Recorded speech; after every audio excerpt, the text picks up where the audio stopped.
Sud Radio, le Grand Matin Week-end, Osez investir le club, 9h30, 10h, Thomas Binet. Heureux de vous retrouver après cette petite pause avec notre invité Benjamin Nivet, ancien footballeur. Thomas, vous allez nous présenter notre invité à travers son portrait inattendu. Absolument Philippe, c'est un plaisir de vous recevoir Benjamin Nivet dans Osez investir. Vous qui pourtant avez commencé votre vie en étant un mauvais investissement. En effet, comme vous êtes né le 2 janvier, je me permets de dire l'année 1977, vous n'avez pas permis à vos parents pour 2 tout petits jours de bénéficier d'une demi-part supplémentaire sur leur déclaration de revenus de 76. N'oubliez pas que vous êtes dans Osez investir, année où, en plus, il fallait payer le fameux impôt sécheresse de Valéry Giscard d'Estaing et de Raymond Barre, une autre époque. De plus, vous leur avez forcément gâché le réveillon du 31 décembre, mais ça, c'est un autre sujet, c'est le vôtre. Donc, sans trop prendre de risques, on peut dire que ça commençait mal, mais comme tout bon footballeur, vous avez su renverser la vapeur. Et vous l'avez particulièrement bien renversée, cette vapeur, Benjamin Nivet, puisque vous êtes aujourd'hui le footballeur professionnel ayant eu la plus longue carrière. Vous êtes votre passé professionnel en 1996 à 19 ans et vous avez raccroché les crampons en 2019 à 42 ans.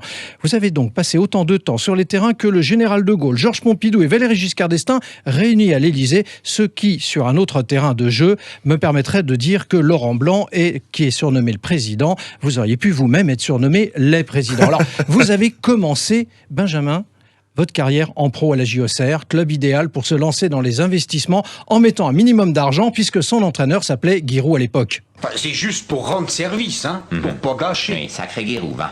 Oh là, mais c'est que j'ai rien demandé, moi. Alors, vous avez ensuite porté les couleurs de la Berrichonne de Châteauroux, si chère à Michel Denisot, de l'Estac 3 du Stade Malherbe, Canet, avant de revenir terminer votre carrière dans la préfecture de l'Aube, car comme dit le proverbe, jamais 203. Vous n'oublierez certainement pas de saluer François Barouin. Durant ce temps, vous avez investi dans nombre d'activités que vous allez nous raconter dans quelques instants, puisque vous avez joué dans les affaires comme vous jouiez sur les terrains de football. Vous étiez en effet un milieu de terrain besogneux, courageux, qui ne lâchait rien de rien et qui, cerise sur le gâteau, a fait trembler 123 fois, entendez-moi bien, 123 fois les filets des équipes adverses. Vous avez donc construit avec des stratégies d'investissement gagnantes, comme on distille une passe décisive ou une frappe au but. Cela a été contagieux puisque votre épouse Julie a investi dans le champagne et nous serions d'ailleurs, si vous le permettez, heureux de la recevoir dans Osez investir, je dis ça en passant. Philippe David préférant le rosé, Guy Marty le demi-sec, car à l'image de Giroud avec lequel il partage le prénom, un demi c'est 2 fois moins que quelque chose, donc c'est plus rentable et votre serviteur, le brut, on ne se refait pas. Alors, coup d'envoi de votre interview, coup de sifflet. Bienvenue Benjamin Nivet. Merci. Benjamin Nivet, vous avez le record de longévité dans le football professionnel. Vous êtes également un jeune retraité du football professionnel. Elle ressemble à quoi la vie d'après ? La vie d'après, c'est vrai que c'est compliqué les premiers mois parce qu'on se retrouve sans rien, sans objectif. J'avais prévu de repartir avec les Stags, de travailler au club, ça s'est pas fait malheureusement. Et par contre, j'ai pu profiter de plaisirs que j'avais pas pu faire pendant ma carrière. Donc les sacrifices qu'on fait, et là j'ai pu en profiter et c'est ce qui était vraiment plaisant. Alors comment on prépare sa reconversion pendant sa carrière ? Moi ça m'intéresse de savoir comment vous avez fait. Moi j'ai pendant la carrière au niveau reconversion professionnelle ou au parler d'investissement ? Les deux, mon capitaine. Alors... il a été capitaine en plus. Il n'a pas le brassard aujourd'hui, mais il a été capitaine. Ouais, non, du coup, en conversion professionnelle, c'est vrai que c'est quelque chose de particulier parce que le football, c'est un métier vraiment passionnel et du coup, j'arrivais pas à trouver ce que je pouvais faire et mon premier choix s'est porté sur la reconversion au niveau du sport et je voulais travailler dans le management. C'est pour ça que j'ai entamé une formation depuis la fin de ma carrière au CDES de Limoges en manager général d'un club sportif professionnel. Donc ça, c'était une première chose et je voulais en pratique travailler au club de l'Estac. Malheureusement, ça ne s'est pas fait. Alors, voilà. Quand vous évoquez que vous avez suivi une formation, c'est pour rester pas très éloigné de votre milieu d'origine, c'est-à-dire des terrains. On est bien d'accord, c'est ce que vous voulez faire. Voilà, exactement. C'est vrai que j'ai bien posé le pour et le contre et ma passion, c'est vraiment le football. C'est aussi là où j'ai le plus de connaissances, de compétences et c'est pour ça que j'ai voulu continuer dans cette voie-là. Alors, vous avez été inspiré par des modèles de réussite dans votre carrière ? Bien sûr, il y a des modèles de réussite qui vous inspirent. J'ai pensé à Yannick Noah qui a fait une carrière une très belle carrière au tennis et derrière, il enchaîne avec une deuxième passion. Je pense à Zinedine Zidane, forcément, parce que c'est un modèle déjà en tant que joueur. Et puis, en reconversion, il a pris le temps de bien analyser, de bien se connaître et de choisir peut-être la meilleure voie pour lui. Benjamin, est-ce que ça vous a gratouillé ou est-ce que ça vous gratouillerait d'investir dans un club sportif? Ah non, si j'avais beaucoup d'argent, au contraire. Moi, ce serait l'idéal pour moi parce que je serais président. Donc, ça veut dire que quand on est président, on décide de tout. Donc, pour moi, ce serait l'idéal. Maintenant, le problème, c'est que j'ai pas assez d'argent pour investir dans un club de foot. C'est cher et souvent, on perd de l'argent. On perd de l'argent, voilà. Donc, c'est pas un investissement rentable et faut vraiment que ça soit un investissement passionnel et pas pour gagner de l'argent. On avait donc raison de vous donner le sobriquet donc de président au pluriel, hein, j'ai bien entendu. Benjamin, comment avez-vous géré votre argent durant votre carrière? Vous étiez accompagné, vous aviez un conseiller de gestion de patrimoine à l'image de notre cher Guy Marty qui est autour de la table avec nous, ou vous l'avez fait seul? Alors déjà, je vais juste rebondir sur mon portrait qui a été fait en parlant de Giroud parce que c'est vrai que je suis arrivé à 15 ans à Auxerre et la première des choses, on gagnait vraiment très peu. J'étais contrat aspirant, c'était peut-être 300 francs de mémoire. Mais par contre, tous les mois, on nous incitait, on avait déjà Il vous a fait ouvrir un livret A? Non, un PEL à l'époque. Ah bah oui, j'étais pas très loin. Oui. Bah oui, il faut pas gâcher. Déjà, peut-être, je sais plus, 100 francs parce on était nourris, logés. 100 francs sur les 300 francs, on avait un conseiller du Crédit Agricole qui est un ancien joueur qui vient voir tous les jeunes. Et après, quand je suis arrivé en professionnel, c'est le seul entraîneur qui m'a parlé d'investissement pendant des briefings avant un entraînement ou après un entraînement devant tout le groupe. C'était assez surprenant. Et moi, comme je suis donc du coup pour en revenir, j'ai eu la chance à Auxerre de connaître un directeur du Crédit Agricole parce que j'avais confiance en lui par des amis communs et du coup j'ai fait beaucoup d'investissements grâce à lui. Ça doit être rock'n'roll, un entraînement où on dit bon les gars on va travailler le 4-4-2 mais les actions de l'eau de minérale cristalline sont bonnes à acheter, non, c'est surprenant? Ouais, non, c'est vrai que c'est assez surprenant mais c'était intéressant aussi parce que voilà, on sait qu'on a des carrières éphémères et Giroud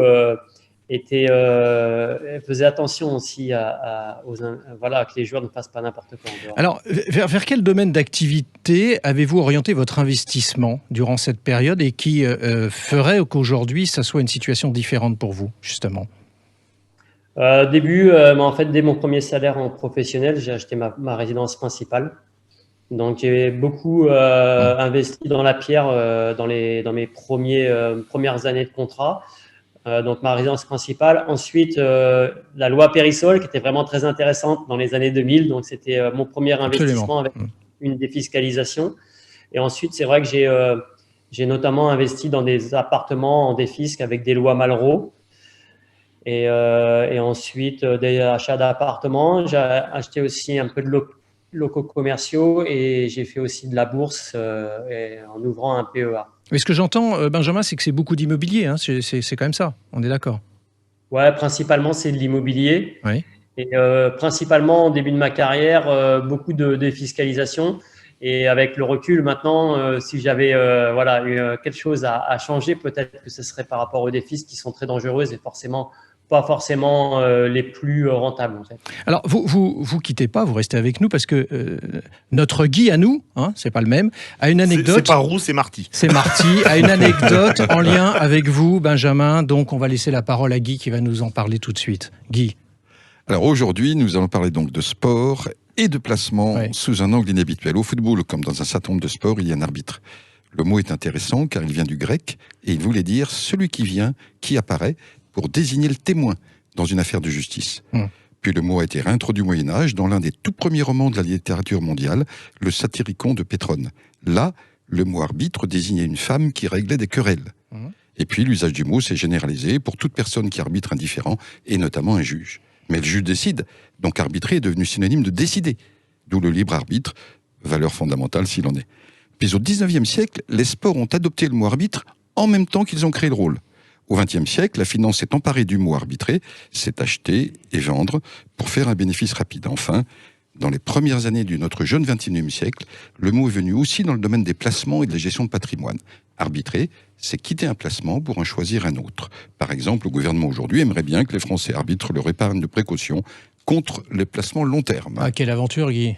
Mais il existe une différence considérable entre la qualité de l'arbitrage au football et l'art de bien arbitrer ses placements.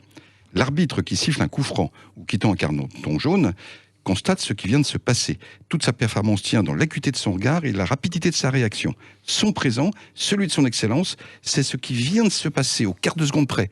Dans les placements, au contraire, l'arbitrage engage l'avenir, le temps long. Peu importe ce qui s'est passé, c'était exclusivement le futur qui compte. Autrement dit, on a le temps de réfléchir, de bien réfléchir. Merci Guy pour cette anecdote. Alors Benjamin, comme le veut la tradition dans Oser Investir, on termine avec une musique, cette émission, et vous l'avez choisie. Il s'agit de One. One.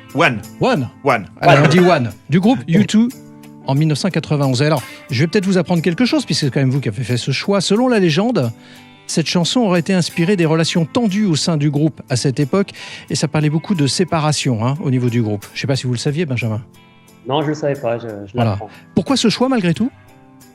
Parce que c'est des musiques, quand je suis arrivé au centre de formation, que j'écoutais régulièrement dans ma chambre. U2, Queen, c'est des groupes que j'adore, que j'appréciais.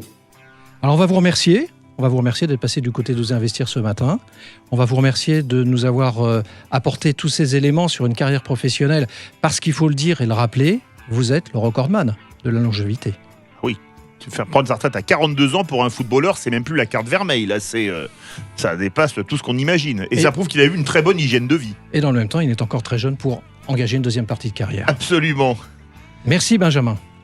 Merci beaucoup à vous de m'avoir reçu. C'était le 57e numéro d'Oser Investir. Merci de nous avoir suivis. Et vous pouvez retrouver l'intégralité de l'émission et les précédentes, bien évidemment, sur sudradio.fr, dans la rubrique podcast ou en téléchargeant l'ensemble de nos applications digitales Oser Investir, oserinvestir.fr et Sud Radio, bien évidemment. Merci de votre fidélité et à dimanche prochain. On va reprendre les crampons et on va y aller, c'est dimanche après-midi. Absolument. Merci Philippe. Sud Radio, le grand matin week-end, Oser Investir le club, 9h30, 10h, Thomas Binet. Avec Groupe Peloux, l'immobilier et bien plus encore.